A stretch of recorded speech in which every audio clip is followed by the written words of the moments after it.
Hello, everyone, and thank you for joining me for another episode of 30 Clean. I am super excited to have as my guest PWBA and USBC Hall of Famer Tish Johnson. Tish, thank you so much for taking some time out to come chat.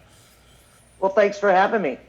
And if you didn't have time or were busy or something, you could just blame Bill Walker because he said you'd do it. So, Well, he otherwise I won't drill his bowling balls anymore. So yeah, that's all good. okay. So he can't get in too much trouble with you. No, he can't. All right, so to remind everybody the way this works, we got 30 minutes. I've got 5 standard questions that I'm going to ask every guest. It should be interesting to see some of the different responses and perspectives. I'll have one question specifically for Tish, and then I've got a list of discussion topics. We'll see how far we get with that. Tish was on the PWBA podcast on Monday, I believe. That's linked in the description below. It's on PWBA.com. I also have her bio linked in the description, which is also on PWBA.com. And because it would take the entire episode to read off, what I think I'm going to do is I'll have you just kind of hit the high points or give us some career highlights or some of your most memorable or important moments. Well, let's see. Winning the U.S. Open, winning the Super Hoinky, winning Samstown, winning in Japan, first woman to win 3 consecutive tournaments in a row on TV. Yeah, that's about my highlights. Yeah. Yeah, Some of them. Yeah. Yeah, I remember you mentioning Samstown. I see a lot of Samstown on here, so I remember you saying on the podcast that it was made a lot of money there. So, Yep. all right. So to get into some of the questions, I think that whenever somebody is growing up and they have aspirations to be a professional, they see everything on TV, and that's kind of goal number one, I'd think, or that would be my aspiration. Make a TV show, at least get on there, give yourself a chance. But it's quite a bit different from qualifying or match play or whatever. You're just kind of bowling, but then you get on the TV show and they have cameras and lights, and now they have sets where people line both sides of the lanes, and there's TV timeouts and whatever else. So what was the most distracting or challenging thing for you about bowling on a TV finals? That I had to sit in a chair. Yeah, I hated it. yeah. Qualifying was very boring to me. Uh-huh. So to me, it was like bowling league. So I had to find things to challenge me. So I would pick somebody that was bowling good or whatever that was striking. I'd go, okay, I'm going to beat her. And then the next game, I pick somebody else. And then when we got to match play, I always loved match play better because then it was, myself against the opponent. Can I outthink her? Can I outbowl her? Can I out-strategize her? It was always, to me, it was always a challenge no matter what I did. Mm-hmm. And then when I got on TV, then it was like, oh my God, I got to sit in this chair. I can't move around. I can't, how am I going to handle this? So then I started like in between commercials making jokes or picking somebody out in the audience and pick on them. So that's how I relaxed and did that. Okay. That's yeah, it's kind of, my wife can't sit still for more than 2 minutes anyway, so we normally watch movies like 10 or 15 minutes at a time, and by the time 2 weeks later when we finish it, we forgot what happened to begin with, so. But yeah, sitting still is definitely not her forte, so. All right, number 2. Let's say you mentioned Japan. You've traveled all over the country and probably several destinations internationally. But what are some of your favorite travel destinations, or where do you like to go to bowl? Well, I've been to Germany. I've been to Mexico City, Guadalajara. I haven't really traveled a lot to bowl with out of the country. Mm-hmm. Excuse me. I went to Germany with Team USA, and that was a lot of fun. We had one day that we could go sightseeing, and we went to the castle, which was really cool. And then the other 2 days that the women had off one was a national holiday, and the other one was something. The guys got to go to Switzerland and all that stuff, so I really wanted to do that. And, if I would have made the team this year, we were going to go to Colombia, and I was really looking forward to that, but that got canceled because of the pandemic. Yeah. So now they're extending it till next year. So see if they'll pick me again for Senior Team USA, and see if I get to go. Okie doke. Yeah, and that kind of transitions into my next question here. This is more of a fan interest type thing, but I know that you'd mentioned on the podcast the other day that you haven't bowled since March. I think said you were going to try to get out sometime this week, but the fans always want to know what you're throwing. So what are some of your favorite balls? Maybe you haven't gotten to throw a whole bunch of the new stuff yet, but what do you find yourself going to the bag the most for, or what's kind of your go-to ball? Mostly my IQ Tour. Mm-hmm. Love that ball. The X-Men is another good ball that I was throwing before the pandemic. Okay, yeah. I started league on Tuesday, so I drilled up the IQ Nano, and I drilled up the Trend. The first game, I really like the IQ Nano. Yeah. I think that ball is going to be in my bag forever. In fact, probably going to order a couple more. Yeah. You always have to have a go-to ball, and if I ever struggled in anything, I always had my IQ that I could pull out and know that I could point it if I had to. I could move in deep if I had to. Mm-hmm. You always got to have a bench ball that I always use. Yeah, and it kind of lets you do what you have more control over the ball reaction yourself. And I think Correct. that's the cool thing about the IQ Tour Nano is it's a little bit stronger, and it's really, mine's really continuous. So it's still kind of that same IQ look, but it gives you a few more options. Yeah, So, I think it gives me a little bit more in the mid part of the lane. uh-huh. So it reads the mids really good. Yeah. And it doesn't seem to stop. I mean, for not picking up a ball since March, I shot 6-0. Yeah. I had one open. I only left 7 pins, which was pretty cool for me. I left more. I think 4 8 pins and I think 4 10 pins. Yeah. So I think it's a pretty good ball. We'll see. Yeah. I'm kind of excited to get more time on it myself. So, next question here. You've bowled all over the place, and you've done it for such a long time. I know that you've got fans everywhere. People that would be kind of nervous and stuttery to meet you like I am. But who were you nervous to meet when you went out on tour the first time? Who were some of your idols, or who kind of gave you the butterflies? Well, really nobody. I grew up in California where I bowled against most of them before I even got out on tour. Oh, okay. So it wasn't really that it was more of, how would I say, make sure I act professional, make sure I, present myself well, represent the LPBT in the right way, and not do something stupid or, Yeah. I remember you That was saying my thing.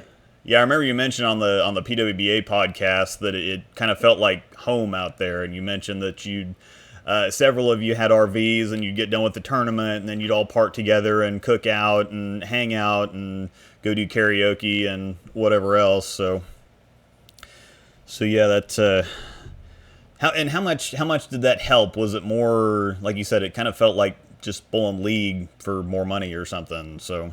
Well, yeah, it was more like, it was still a challenge. I mean, Uh-huh. you still want to, you want to win. Yeah. I mean, like I said before, I won't put my shoes on unless I think I can win. Mm-hmm. So to me, it was more of the challenge. I wanted to be the best at what I did. And I don't think my career is over yet. You sort of know when it's time to say, hang up your shoes and, bowl a few tournaments or whatever. I think I still have some in me. So we'll see how next year goes, and then we'll see what we're going to do, if we're going to go to the PBA 50s or, become an amateur again. I don't know what that means, but, go from there. We'll see. Yeah. Hey, I got you to laugh. Yeah, That was yeah. funny, huh? Well, yeah. But no, Bill says you're still got a lot of the fire left, so. I always do. Yeah. That will never change. Oh, yeah. I'm a competitor. Yeah, and I think that's one of those things that even when you mentioned that you hope you can still bowl at 80, but I'm pretty sure you'll still be able to, and even if you're not, you're still going to be out there giving it a shot. So I don't think it's one of those things you can ever really, retire from. So All right, so another thing that you mentioned on the PWBA podcast is how much you do with the youth bowlers, and you've kind of transitioned more from the bowling side to kind of the business side. You got a pro shop there in Colorado Springs, and you actually have a couple different pro shops, don't you? Kind of around the country. Mel and I have three now. Um, we have one in Denver where I drill Bill Walker's bowling balls, Okay. and then I have one on the Fort Carson on the Army base. Oh, okay. So, yeah, we used to have four. 2 years ago, we got rid of the one. Now we're down to three. The bad thing is we have two shops in Bullmore Centers, which, bowling center, they're corporate. We're having some difficulties with the times. I just got our Winter League hours. They're going to open Monday through Thursday at 5 p.m. I mean, leagues start at 6:30. Yeah. I mean, how much business do you plan on doing? And, once people start leagues, it's they don't come in shops. So yeah. we're trying to work out some stuff with that and try to figure out what we're going to do. And it's a hard situation right now. Yeah. Do we wait till January when a lot of the leagues are thinking about coming back? They're waiting to see what's going to happen. Can Mel and I hold out till January to see how it goes? Yeah. I mean, it's just hard. Yeah, I work part-time for a pro shop group here in the kind of the Kansas City area, and it's one of those things, it's kind of touch and go, and we do have a shop in an AMF center, so kind of the same situation. And like you said, at that time, by the time you're opening a little bit before league starts, I mean, you might be buzzing some thumb holes or selling tape or changing an insert, but that doesn't keep the lights on. So yeah, it's going to be difficult. Yeah. You mentioned that you do a lot. Going back, I guess you mentioned that you do a lot with the youth. What advice would you give, or what advice do you give to younger bowlers who are wanting to bowl in high school, college, and maybe go on to the professional ranks? What's some of the most important advice that you give to them? Practice, practice, practice, practice, practice. The new generation is, they think that striking's everything. And I've won majors by picking up my spares, and I've lost majors by missing spares. I always say spares are the game, strikes will come. Practicing is probably, when I was growing up, I was in a bowling center every day. Every day. It didn't mean if I had basketball practice, I went to basketball practice, I went home, I did my chores, and off to the bowling center I went. I had a curfew that I had to be home, so I had to be home by 10. My mom and dad both worked in a bowling center, so, whenever they got off work, then I went home usually. I kept score back in the day when we didn't have automatic scoring units. So I kept score. That was my money that I used for like tournaments and that kind of thing. So after the league my mom bowled on the one side and my dad bowled on the other side of men's and women's league. Okay. And I go, well, can I practice a couple games? My mom would go, no, you got school in the morning. But then they'd always let me do it anyway. So it seems like it was probably time well spent looking back over a pretty nice career. So that's not over yet. But all right, so another thing that to reference the PWBA podcast again, another thing that you mentioned is that when it's all said and done, when you retire or hang it up or whatever, if that ever happens, you mentioned that you wanted people to know who you were. That was one of your goals, is that you wanted to leave a mark. But taking that a step further, what kind of is your legacy, or when people are talking about Tish Johnson, what do you hope that they're saying? Probably that she always gave it her all. Win or lose, after a TV show, and if I lost, I calmed down a little bit, and then I would go out and work with the kids and help them. I still get emails from kids that back in 1980, they've grown up now, and they still every now and then write me and say, hey, I still have the dollar bill you gave me, and I just felt that I always gave it my all, and that I did everything I possibly could give back to bowling that bowling gave me. Yeah, that's about the best answer I think you could give, and I think that nobody really gets into bowling for nobody gets into bowling to get rich, and so I think it's important to remember that that everybody in bowling, no matter how much we argue or disagree or whatever, we all really care, and it's really cool to, and I appreciate you taking time out to do something like this for me, and I know that everybody that watches is going to enjoy it. And again, the PWBA podcast, I'll reference that one more time. It was great. They had you on for about an hour and a half, and so there's some pretty good stories and a bunch of information, stuff that I didn't know. So I thought that was very cool, and definitely appreciate everything. And I will be making a trip out there at some point. I'm kind of a transplanted lefty now. And so I had a basketball injury that you'll probably get this several years ago. We were playing a pickup game, and I had stolen the ball at the top of the key. It was on a fast break. I had a defender on me, and I had a teammate that was pulling up on the three-point line. And so I go up on the left side of the hoop with my right hand. I was going to kind of fake the layup and then scoop it under the defender. Well, I scooped it so hard that I popped my shoulder out.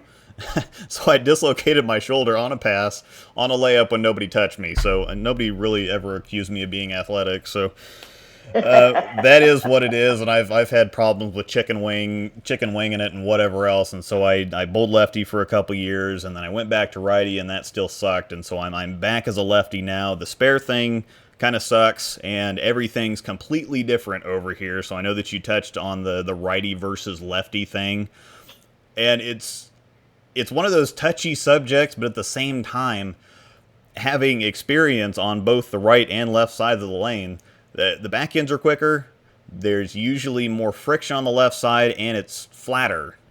And none of the adjustments make sense. My righty brain wants to, so if I start leaving like flat sevens or something, my righty brain is like, oh, just move an arrow inside and hit it more. And that's not really the No, that's not the case anymore. that's not the move. Now, if you were looking like in the 80s, 90s, early 2000s, maybe, the pattern's a lot more flatter now, and they're, because of the technology of the bowling balls, the oil's thicker.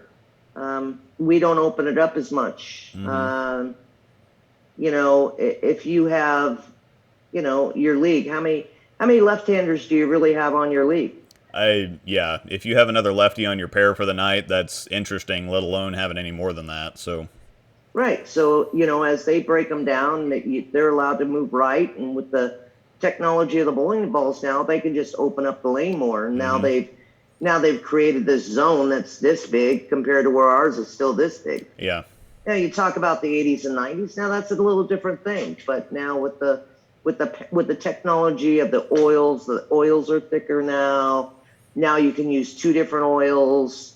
I bowled on where they've used a sprayer, the bug sprayer. In tournaments. I've done a little bit of everything, but these flat patterns are really tricky. You think your moves should be, one way, and then they're actually, once you finally figure it out, it's the opposite direction for a lefty. And I'm going, that I didn't have to do it that way. I could move this way. Now I have to actually ball up and move left. And, I'm getting better at it, but it's still, sometimes I stay in a ball a little too long than when I should. Yeah, and that's one of those things. That's actually why I went back to right-handed to begin with, because I'm like, okay, I'm going to make the switch. 4 or 5 years ago, I bowled for a couple of years, and I thought, okay, I think I'm ready to go to nationals, the Open Championships or whatever. I practiced for 2 months, and it was such a crap show that I switched back, because I'm like, if I have to bowl left-handed on something tough, like, I'm just not gonna do it again. And if we actually have a lot of sweepers in our area that have the sport patterns down, and I'm like, well, I can't do this. I mean, I can go to Greater Ozarks or Greater Tulsa, or some of the bigger house shot tournaments and bowl league or whatever else. But if I have to bowl on something tough, it's going to be years before I even get there. And So that was, Well, I've been bowling for years, and I still don't get it sometimes. yeah, and I definitely totally understand that. Now this is something else that I wanted to talk about. I have always been a bigger PWBA fan than a PBA fan.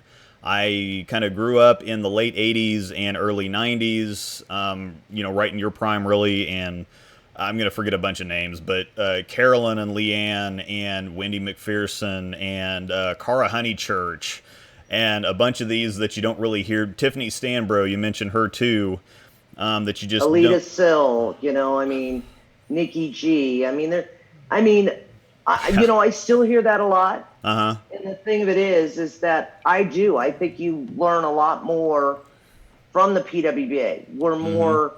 We're more about fundamentals, more about technique, more about Mm-hmm. the guys now are lofting the ball caps and Yeah. rev rate and two-handers, and I still think if you want to learn and learn the fundamentals, it's always better watch the PWBA. Mm-hmm. Yeah, because I'm a big fan of shot making. So when I came, I watched you, I watched Carolyn, Norm, and Walter were my favorites to watch. Were my favorites to watch.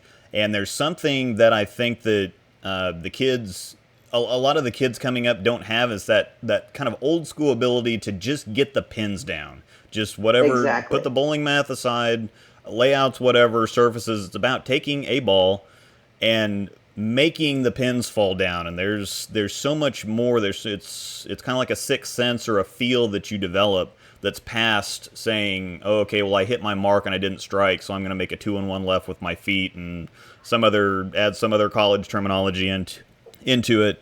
And like I said, so I like the old school shot making. That's just, and that ability to get the pins down that it seems like the more old school bowlers have, that a lot of the kids now with their great fundamentals and like pristine perfect games don't quite get yet.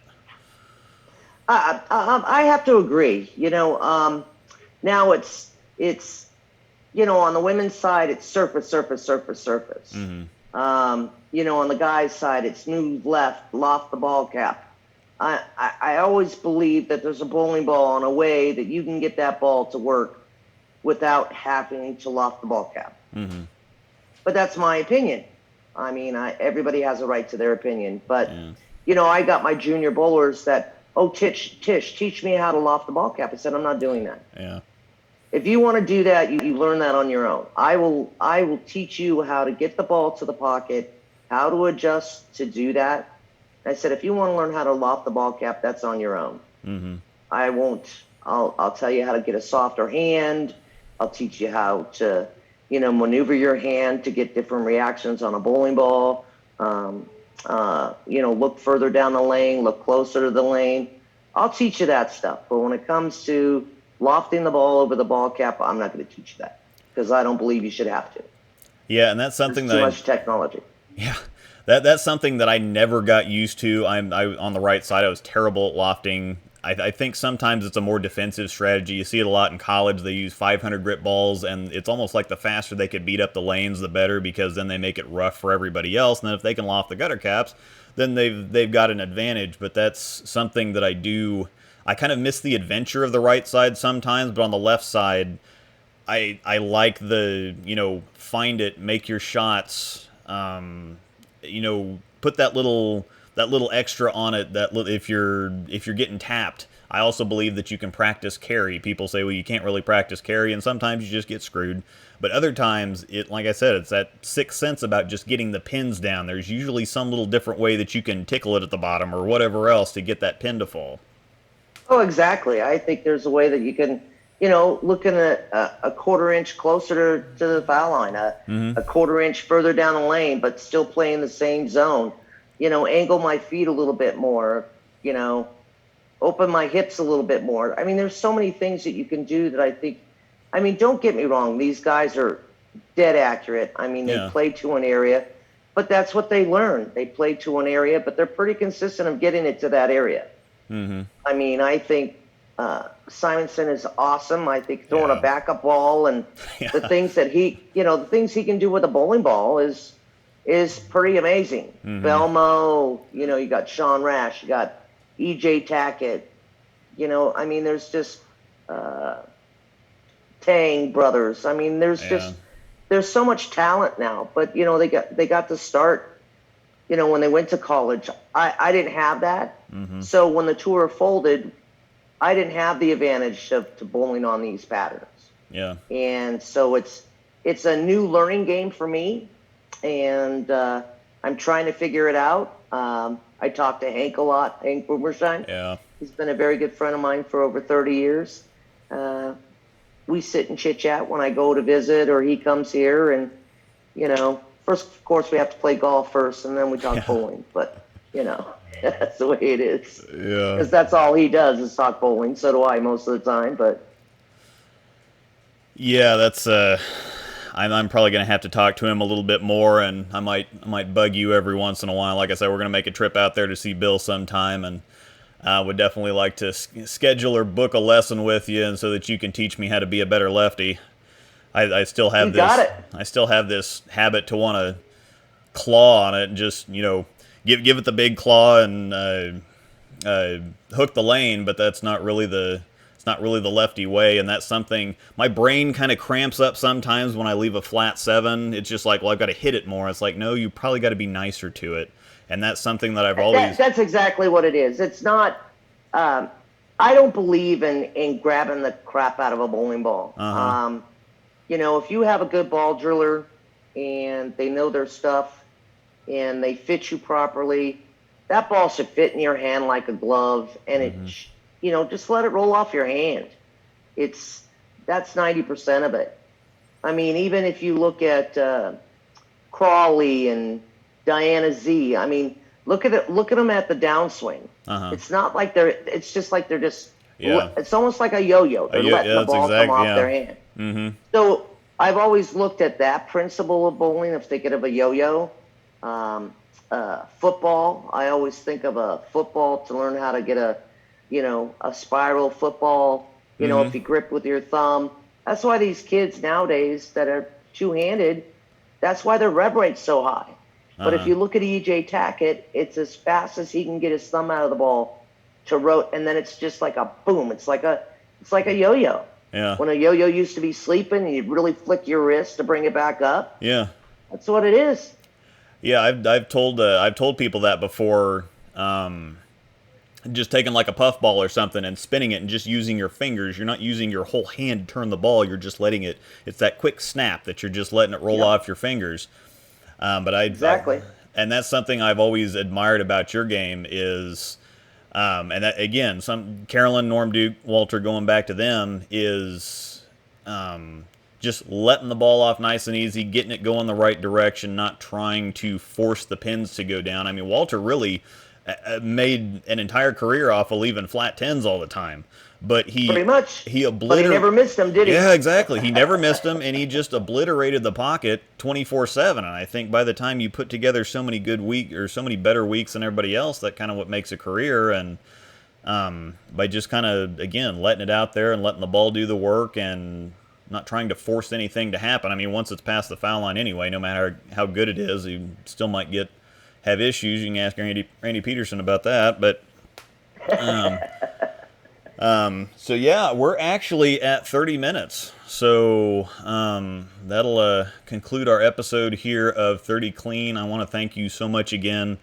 Again, like I said, I grew up watching you and so many of the other ones on the kind of the first edition of the PWBA tour, and I was super upset when it was when they disbanded it, and super excited when it came back. But then when it came back, I'm hoping to see, well, where's Michelle Feldman? Is Leanne going to be here? I think you were at the in Topeka, the 2015 Topeka Open. I remember seeing you there, but I'm terribly starstruck, and so to even build up the courage to send you a message on Facebook in the first place was thumping. Listen, I put my shoes on just like you. I picked bowling as my profession. If I can't take the time to talk to somebody, then I don't belong in this business. And that's I'll always remember that. That's a very cool way to look at it. So, Thank you very much. Once again, like I said, the PWBA podcast, that will be linked in the description below if you like this and you want to see more and hear more cool stories and everything else. And like I said, her bio's on pwba.com. So if you're kind of on the younger side and don't know kind of the legends of the original PBA or PWBA tour, the stuff that I got to grow up with, and you and your prime and all those back in the days of big glasses and big hair. Oh, thanks, Luke. Like you. Yeah. Okay. All right, buddy. I'll get even with you eventually. So don't hesitate to email me or text me, and if you have problems, I'll try to help. Well, I definitely appreciate that. I think I missed just about all my spares last night. I'm trying to figure out this plastic ball thing. Normally I just kind of dead hand it and throw it at it, and they said, well, try a plastic ball. It might help you out. And I don't understand. Yeah, okay. I hate plastic balls. Yeah. I could take the most hookah ball that I have and flatten it and pick up more spares than with a spare ball. And that's what I did on the right side of the lane. And so that's what makes sense to me, is just dead handing it and rolling it straight at the pin. This whole kind of using my regular release and rotating a ball that's not supposed to hook, and because it's not supposed to hook, I'm supposed to throw it straight at the pin, even though when I normally rotate a ball, it hooks, and so I get to the line and my head just kind of cramps up and it goes somewhere. But anyway, thank you very much. I appreciate your time. You're very welcome. I will take you up on probably a little bit of help, and we'll be out to visit sometime, and definitely look forward to having a lesson or two, and maybe even a pot game, and getting some learning that way. So you got it. Anytime. All right. Thank you very much. I appreciate it. All right, Luke. All right. Talk to you later. Yep. You too. Thanks. All right. Bye.